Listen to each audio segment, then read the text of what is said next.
আমি যে গতকাল পার্টি দিলাম, কেমন লেগেছে তোমাদের পার্টি?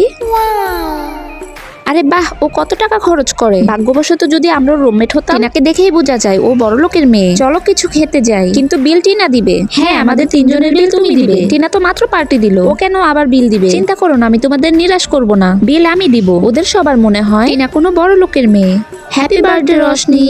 রশনি, তোমার জন্য আমি বার্থডে কেক এনেছি, আর এটা আমার পক্ষ থেকে। তোমাদের অসংখ্য ধন্যবাদ। রোশনি, আমি তোমার গিফট হিসাবে লেটেস্ট আইফোন অর্ডার করেছি। আরে বাহ, টিনা সত্যিই কত বড় লোক। চলো সবাইকে খবরটা দেই। আমি অনেক ভাগ্যবতী যে তোমাদের মতো বন্ধু পেয়েছি।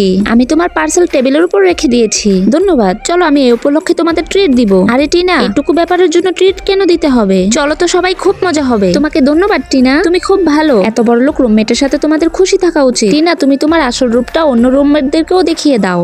আমরাও ভেবেছিলাম ও খুব ধনী, কিন্তু আসলে বের হলো ভিখারি। টিনা তো আইফোনের জায়গায় 9 টাকা পাঠিয়েছে। টিনা, তুমি এত বড় প্রতারণা করলে। আইফোনটা কোথায় যেন হারিয়ে ফেলেছি, তাই ভেবেছিলাম আইফোন চালাবো, কিন্তু তার পরিবর্তে 9 টাকা পেয়েছি।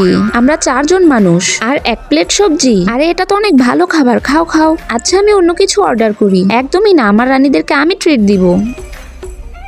এর চাইতে তো ভালো ছিল ক্যান্টিনে খেলে। ওয়েটার, এখানে 220 টাকা বিল হয়েছে, আর আমার কাছে 200 টাকার কুপন কার্ড আছে।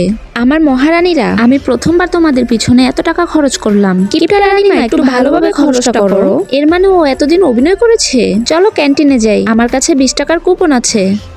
এজন্যই দুনিয়াতে কাউকে বিশ্বাস করতে নেই। আমার তো একদম মনটাই ভেঙে গেল। চলো ইয়ার, এখান থেকে যাই। রোশনি, চলো ক্যান্টিনে যাই। হ্যাঁ হ্যাঁ চলো। বন্ধুরা, লাইক ও সাবস্ক্রাইব করে যদি তোমার এমন বন্ধু থেকে থাকে, তাহলে কমেন্টে তার নাম বলে যাও।